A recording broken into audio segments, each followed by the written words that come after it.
Hey everyone, my name is Lisa Marie Matthews and I am the founder of Flee to Be Free. For all those who don't know, Flee to Be Free is a ministry that aims to educate people and help them to flee from lustful sin, as well as helping to encourage them to pursue righteousness. I believe it's important for us to be able to discuss these issues, whether you're a believer in Christ or you're not a believer. We know that lustful sin has many dangerous effects on an individual as well as society at large, and we're here to talk about some of those things today. Today I've got Marcos Perez, and Marcos Perez is a representative for Florida Abolitionist, and I'm going to have him share a little bit more about himself. So welcome, Marcos. Thank you so much for having me. Okay. So I do work for Florida Abolitionist. I serve as the demand prevention coordinator for FA, basically working with the men on the prevention side to help create awareness about the harmful effects of pornography, and to also organize, facilitate, and host accountability groups for men so that they can find themselves equipped on the harms of porn, get themselves educated in finding out how they can overcome that vice and get set free, and also restore their perspective and view towards sexuality, women, so they can start to practice healthy intimacy and sexual integrity. That sounds amazing. So what caused you to or led you to get involved in Florida Abolitionist? Well, it's funny. Well, it's actually not funny. It was something that I personally grappled with for 15 years. Since I was 7 years old, I was first exposed to pornography through just mainstream TV and media, through HBO, late night shows, etc., movies, and it since then had planted a seed that began to grow very rapidly as I got into school and got into, speaking with friends, and they began to introduce me to different websites and things like that. As I became more and more exposed to the websites, and as these things began to come out, smartphones, and I began to recognize that I had easy access to the most obscene, most explicit content on demand, how I wanted it, who I wanted it with, where I wanted it, etc. It just fostered that addiction that went on for about 15 years. And so it had ultimately negatively impacted my relationship with my ex-fiance in a major way. So it had led me to the brink of separation. And so I pretty much was at the lowest point in my life. And for me, my recovery was greatly influenced by the church. And so I reverted back, to my faith and, gave my life to Christ and began the process of healing, began the process of recovery. Found myself with a great support team and system, but it's mainly through my faith I was able to overcome and have been able to walk out in freedom from that addiction for over almost 3 years now. That's amazing. That's amazing. So I think it's testimonies and accounts like yours that help people recognize that it's possible and there is hope and there is a way out. And that's why we're talking about this today, to educate people and to let people know that yes, there may be times when you feel like you're trapped, but there are resources, there is help, and I thank you for sharing your personal experience. Absolutely. So today we're going to be talking about pornography and how it impacts culture, how it impacts society, because sometimes we think that, okay, if this is a one-on-one struggle with just me, that it's just me that's affected. But when we look on a larger scale, we can see that this is something that is beyond just yourself and the experience, but there are other people that are affected, and society is affected by this, by lust. That's what we're calling it, what it is, by lust, and how it can impact every single individual. And so I just wanted us to talk about the practical things. I know Free to Be Free talks about things a lot from the spiritual perspective, it's practical, but I wanted to meet with you as well because I felt like it was necessary to bring in some understanding of how things affect us on a natural realm sense, not just spiritually, but practically.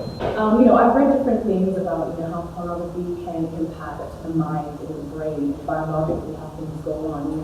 As we know that when the brain experiences something that's pleasurable, dopamine is released and the reward centers of the brain are activated, and we know that because of that, that creates a pathway of pleasure. And so then that person then wants to recreate that pleasure, and so that's where that habitual going back comes in.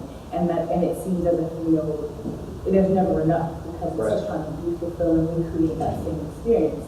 And so we know as well that I've even read that pornography can be damaging as well because it's done in isolation and it's done away from individuals, and then it affects your relationships, it affects your friendships. Right. And so I wanted to talk a little bit more about that today. What are your thoughts and ideas about how pornography affects us mentally? in our minds. Right. Well, Lisa, I mean, I think you basically touched on all the points. I mean, you're the pro here based on that response. I mean, what more can I add as far as the impact it has on mental health?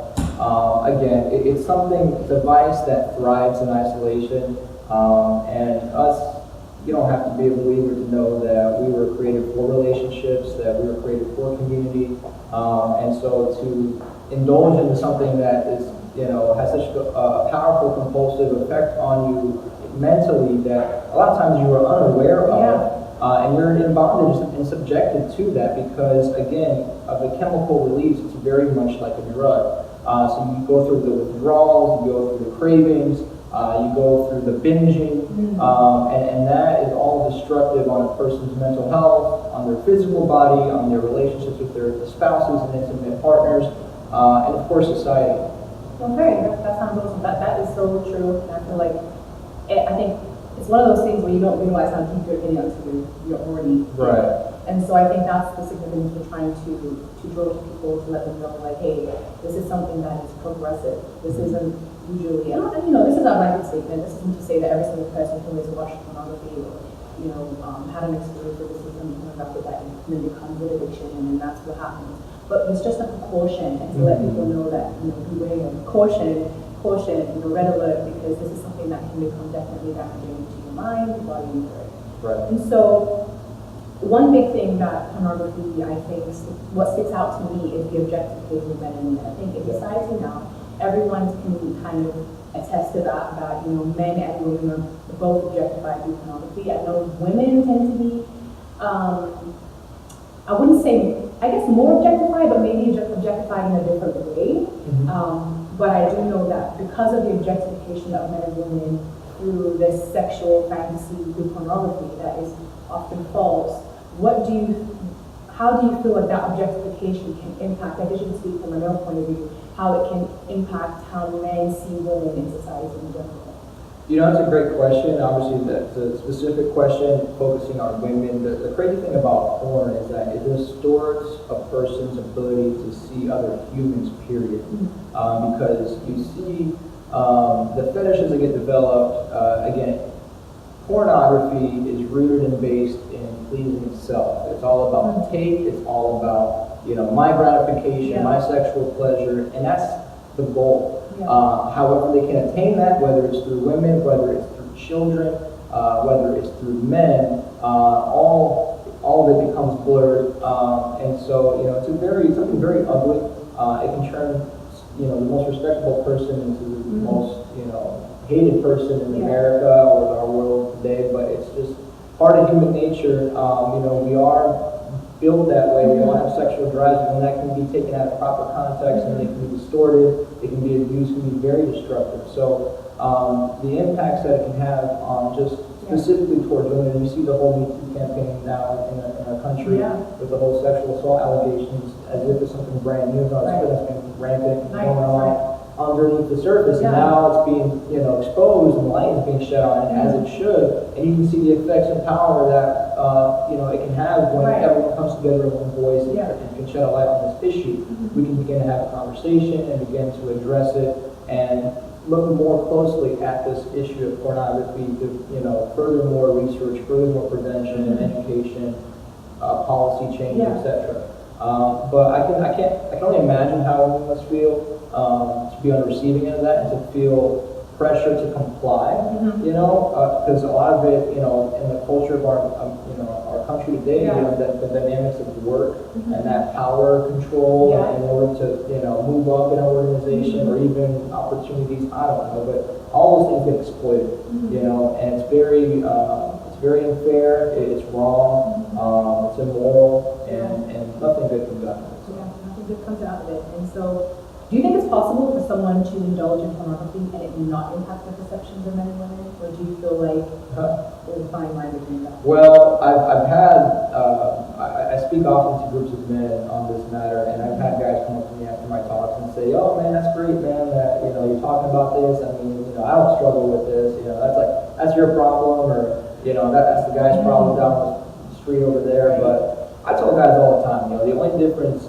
part of my testimony was that my addiction led me to cheat on my fiance through a sextortion scam. I was lured and foolishly, fell into being lured into a Skype session with a female that friended me on Facebook, and it turned out that she, as we were, engaging in the act, I guess, online, she had reported me in the act, so to speak, and then threatened to extort me that if I didn't send her money, that she was going to blast the video to everybody in my social media list, to which she proceeded to do. So that was my traumatizing experience, and which completely made me, turn a new leaf, so to speak, and pursue where I'm at today.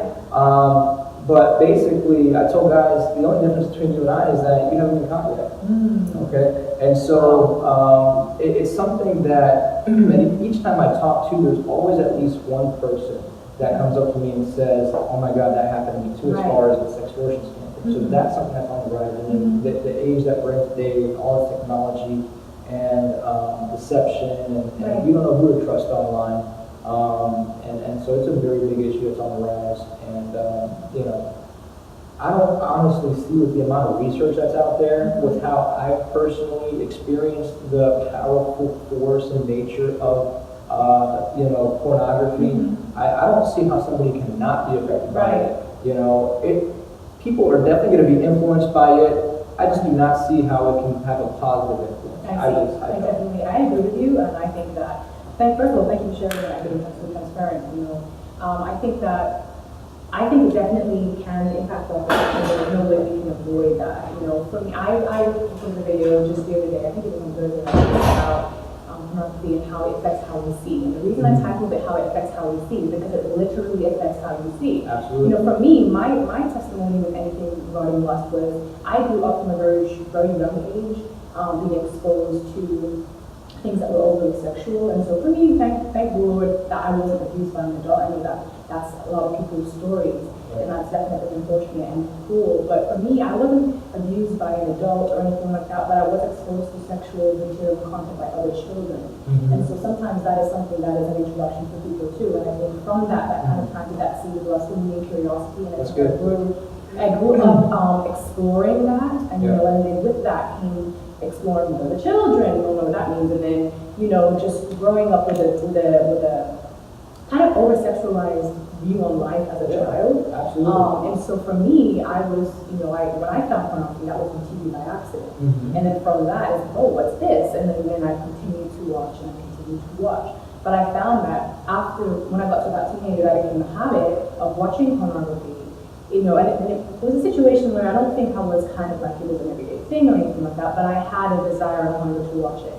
And it did change how I saw, because as you said, you see people as parts, you don't see the whole individual. I was looking at body parts and looking at people, but not looking at them in their face. Things like that, where you then become sensitized to looking at body parts and seeing, and it then channeling to remembering that pornographic scene that you saw, or things like that. And so that's why I did that video, because I think it's important for people to recognize, yes, that might have been a situation that you do in private, but that does not mean that is something. It doesn't stay in private. That's something that I mentioned. Whatever the brain is wired to do in private, it will be exposed in public. Right? It will be exposed in public. And people didn't necessarily know that I was going through that, but I knew I was going through it. And then for me, it became a situation where, like, as soon as I grew in faith and our relationship with God developed, I didn't want it anymore. I was disgusted with the sin. And and obviously that was a battle itself, and that's something I'll talk to people about in general, about like, okay, well, you want to, but then the will isn't strong enough. I'm preaching now. So, but yeah, it was just, it affects how we see, and it affects our perceptions of people, and I think people need to know that it's more than just what's done in private. It impacts you on a wide scale, and so thank you so much for sharing that. Okay, so now we can talk about how porn can affect how we relate to each other in our relationships in society at large. You were very transparent with how it affected your relationship and how it's going to mention that. Fight the New Drug, which is an organization that you introduced me to, which is an organization that helps to raise awareness of the harmful effects of pornography. I'll definitely post a link to that website so that you can read up on it. But they've done a ton of research. about how it affects your brain, your heart, society, with like detailed like articles and scholarly journals and everything of how porn affects us. And it's talked a lot about how porn can affect our relationships with individuals, and so how it can damage intimacy, it can damage love. I don't think it can fully damage love because nothing can destroy love, but it can drain what love is supposed to be and represent amongst relationships, whether it's romantic relationships, whether it's friendships. How much do you think porn has impacted how people relate to one another? Could we talk about how it affects how people see and see parts, but how do you think on a more intimate scale with people and relationships, how do you think it's impacted how people relate to one another in a relational way? Absolutely. So just speaking from personal experience, I know for me, back when I was indulging in pornography, habitually, for one, it definitely impacted my relationship with my ex-fiance because it kills the intimacy, as you said, because again, you're going into the bedroom with the mindset of what you, preconceived notions and preconceived videos and images you have in your mind of what you would like to bring into the bedroom based on what you saw on, video. It creates this fantasy world. So therefore, when you come to reality, there's a lot of disappointment. Because for both personally and for the partner, because you're trying to achieve something that it's not real. It's not realistic. It makes you insecure because not only with your own partner but with other individuals. Because again, you're doing something in secret. It's shameful. You know it is. And so at the end of the day, when you're out and about, you're walking around as if you feel like you have something on your face. Like people are looking at you, and you look at them, you're like, do they know like what I do? You know? And so you become very insecure. You tense up. You feel the need to compensate, and strive, and you got self-esteem issues at work. You're competing with other guys. There's this whole ego thing. I think pornography fuels all of that. But again, it just totally creates this apathy, this distance between you and any other partner that you're with.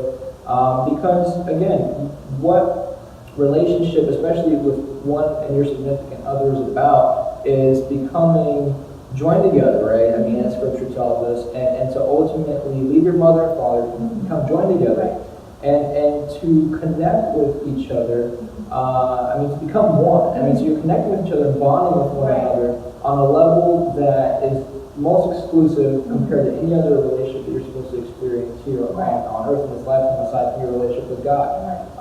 And when you incorporate pornography into that, you're bringing in a third party and you're drawing that intimacy, that attention, that selfless love you're supposed to be giving to your partner, and you're redirecting that into pixels on the screen, and now you're bonding and attaching to that, and it all becomes about you. So when you go to have intimacy for quality time with your significant other, there is no emotion, there is no love, there's no self-giving, etc. And so it's all about taking. It's all about taking. It becomes all about self. And that's not what a relationship is. That's not what it's about. It's about laying down your life for somebody else, and pornography doesn't emulate that whatsoever. No, it does not. It does not. I think that, as you were saying about it, it then becomes about fulfilling I, and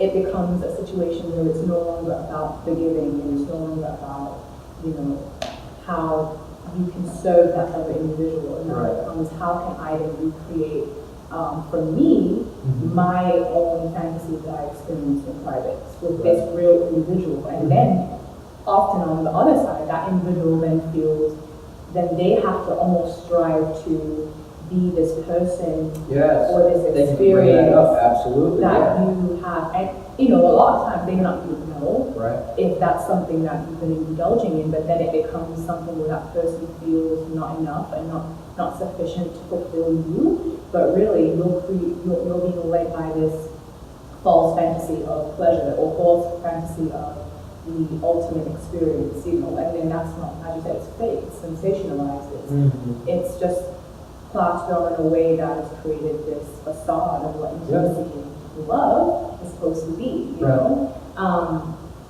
So you are the head of demand prevention at Florida Abolitionist, and could you explain a little bit more about what that involves? I know that on Facebook you're always posting material that talks about pornography, talks about how to help yourself out of lust, bringing education on how it can impact people.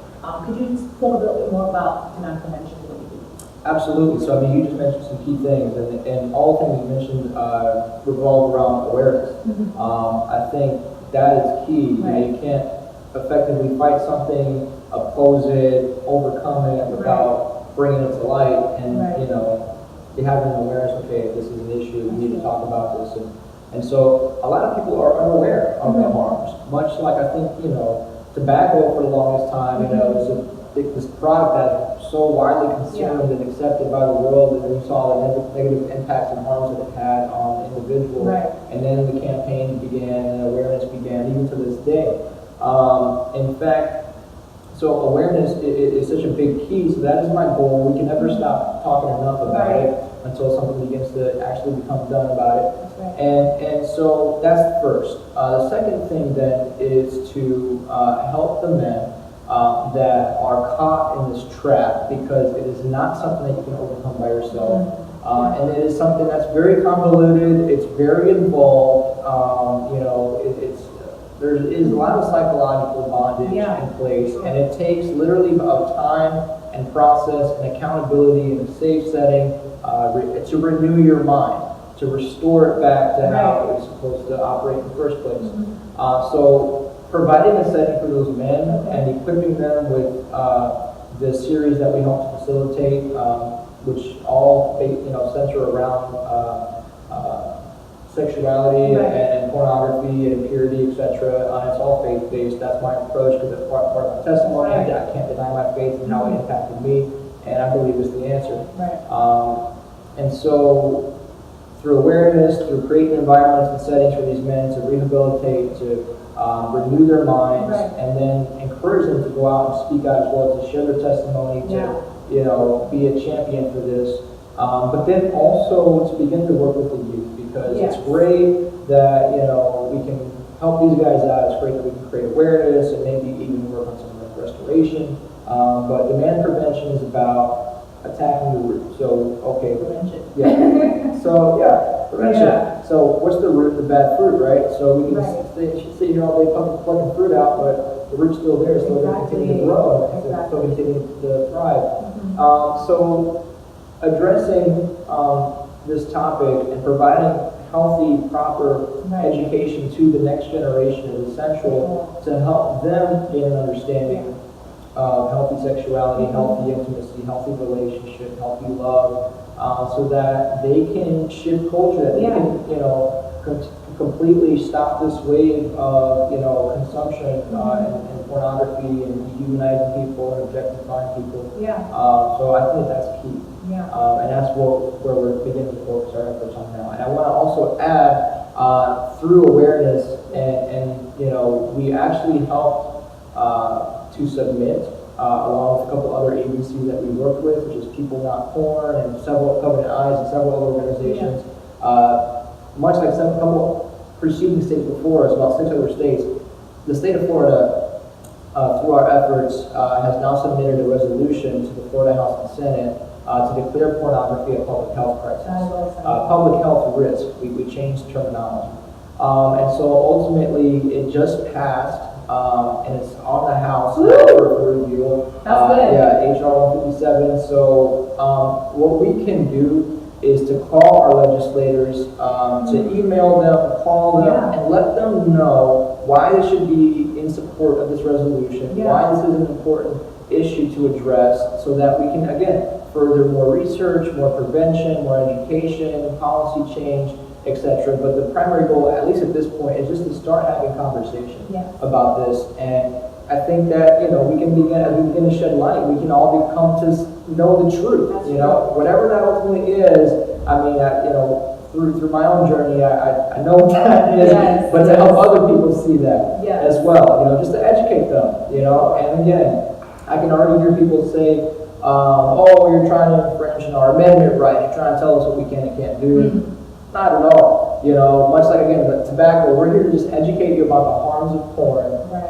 So you can make an educated decision for yourself. Right. Okay? You'll see all the effects that it has, and if you choose to still consume it, then that's perfectly on you. Yeah. You know, so that's all we're trying to do, is just create awareness on it, educate the public so that they can become aware of what's going on. For sure, and I think, as you're saying, like, it's just letting people know the harmful effects, but I think I've never necessarily heard a story of people having an individual habit with pornography and it not be a negative detriment to them or their family. I've never heard a story where someone was addicted to porn, but it can impact them negatively, whether at home or with their families or with their friends. I've never heard a story of that. You know, some people, it may not have impacted them as extreme. However, I've never heard of a story where someone is not negatively impacted by it, because it's, as you said, it's like a drug and it only encourages further use. You know? Right, so I think that's amazing that you've been able to share what demand prevention is paid for, and I think that it's amazing that something is being done through Florida Abolitionist to help to get things at the root, as you said, get things at the root and be able to encourage people through education about, you know, why we should, you know, be careful of pornography and harmful effects of it, and how they can, you know, resources that are available that they can find. Okay, I think it's great that you shared about demand prevention and your part that you play in Florida Abolitionist to help educate people on the harmful effects of pornography, as well as provide people with resources how they can, you know, delve into learning for themselves. I think doing that, we can tackle pornography and its harmful effects at the root. So I know that Florida Abolitionist helps to raise awareness of human trafficking, and I know that when I even went to an abolitionist training, they talk about pornography, and then there seems to be a link. Would you be able to explain a bit more on pornography and human trafficking? Yeah, absolutely. So we say all the time that pornography fuels the demand for human trafficking. Well, where's that connection? So again, we spent quite a bit of time discussing about the impact on the individual and how it can create this fantasy world and this distorted view of sexuality. And so oftentimes, whether the person is single or in a relationship, they now have this overstimulated sex drive or desires and fetishes that ultimately are widely accepted in the public. So that's why they indulge in isolation. And then when they want to then project that fantasy onto their partners, usually, and you can speak to this, I don't know, but women probably don't want to engage in like porn sex. You know, they want intimacy, they want love, etc. And when they get turned down by their spouse or significant other, or girl with a healthy mindset, in society, well then they revert and begin to seek out, trafficked women, victims that are completely helpless, and ultimately are there to do their will and bidding, to satisfy them. And so another thing too is that a lot of these women in porn videos are actually women that are trafficked. Human trafficking is, the solicitation, the basically procuring of the women, the transportation, and using force, fraud, or coercion to basically submit somebody, subject them to, forced labor, human sex trafficking, or domestic servitude using force, fraud, or coercion. And so a lot of times these women are threatened with their lives or their families' lives. They're drugged, they're manipulated, extorted, etc., to be able to extort and commercialize, the sex act. And so at the end of the day, this is something that also is running rampant, in our culture, because it's something that's in the dark web. It's something that is kind of hidden, but yet you can easily have access to it. Throughout the number of men that I've spoken with, they're like, oh yeah, you can, go on this website, or you click on this link and you can sleep with a girl tonight. Through a lot of different social media platforms. I mean, the traffickers are very crafty, they're very up-to-date, cutting edge, resources that we all use on a daily basis, and they're all on all those platforms, and so they're promoting sex, and they're promoting, the services of these women, using code words, etc., like dates, setting up dates, and you know, and men fall for that. Because again, they're building up within themselves this hypersexualized drive, and it's obviously unhealthy, and they know that they wouldn't do those things normally within the context of a regular relationship. And so again, they need to feel the need to do it through human trafficking. And so long as there is the demand for that, there's always going to be the need to traffic women, to kidnap them, to subject them to that lifestyle, etc. So that there's pretty much the connection between human trafficking. Right. I think for me, what blew my mind was I had no idea that there was a movement. I just thought that was something that just happened because people just wanted to somehow just get women into bondage and subject them to whatever they did. But I had no idea the connection pornography played in the matter, because obviously pornography is the fuel. Pornography just continues to feed that fire of lust and illicit, fake fantasy of sex, to then build up this drive, and building up that drive that then promotes people to then want to create those experiences themselves. Right. And when I found out that pornography was fuel for human trafficking, I was like, well, what better way to help to combat pornography than or combat human trafficking by educating people about the use of pornography? Because when we see it as me endorsing this product of pornography is feeding into human trafficking, is feeding into a woman being subjected and forced to have sex to provide money for her parents. I think if we saw it in that plain way, absolutely, we'd be able to recognize that this isn't just about a fulfillment moment. This is now a wider picture of my decisions, and maybe not specifically like you, but that endorsing of that thing is now feeding into something that is subjecting women on a wider scale all across Florida, all across America. It's feeding into someone who said, okay, well, we want to create more of this product, but we can't do this unless we kidnap girls. We can't do this unless we force them to have sex for money. Until we force them until we prostitute them, so that they can bring back funds, so that we can create these movies and these videos so that these people will buy, because there are buyers. There's people who want to engage in pornography, and once we see the bigger picture, it helps to change our perspective of impact pornography, not just making us with everybody. Absolutely. Okay, and that's why I support Florida Abolitionist, because I didn't know they existed. I actually saw, I came across Mark Gross's profile picture that said Porn Kills Love, and it's a shirt by Fight Legal Drug. And it kind of talks about that same concept of how porn can ruin intimacy, it can ruin the pure value of what love is supposed to represent in relationships. So that's why that Porn Kills Love means. And then I asked about his shirt, and then he told me that, then I saw that he was a Florida Abolitionist, and that's how I got involved, because I was like, wow, like, this is here in Florida, and I didn't know about FA until September of last year, so I'm so new. But I support FA because they want to raise awareness, they want to tackle this thing from the root, as we talked about, and they want to be able to educate people on harmful effects of pornography, but also how they can be a part in play a part in being able to fight against human trafficking, how we can tell people that we know and help them to be able to know how they can play a part as well. So how would you encourage someone, if they were like, wow, man, whether they're involved in pornography or not, but they want to get involved in how to be someone else, to stand with FA, to fight human trafficking, how do they go about that? Absolutely. So several ways anybody can contribute their time, talent, or treasures to just kind of join the cause, become a modern day abolitionist yourselves. To speak from that stance first, as far as contributing and volunteering, you can visit our website, floridaabolitionist.org. On there you see all of our events. You can also visit our Facebook page as well, our social media accounts, and connect with us and email us. You can reach out to me specifically at Marcos, M-A-R-C-O-S, Perez, P-E-R-E-S, at floridaabolitionist.org. If you want to specifically learn more about the demand prevention side or how to get involved within that department. But if you want to get help as an individual who may be personally struggling with pornography and want to get more educated and find yourself being equipped and needing help, basically you can still reach out to me at the email that I provided as well, and I'd be happy to get in contact with you. We do host our group On Thursdays, we facilitate it at Church in the Sun.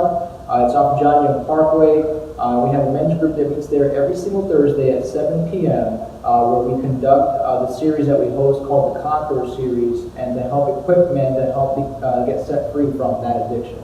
So, feel free to reach out to me through there. With love, I encourage, please step out. I know it takes, it's intimidating, it takes some courage, but I would truly encourage you to take this step of faith and just step out. And because it's something that we cannot overcome by ourselves.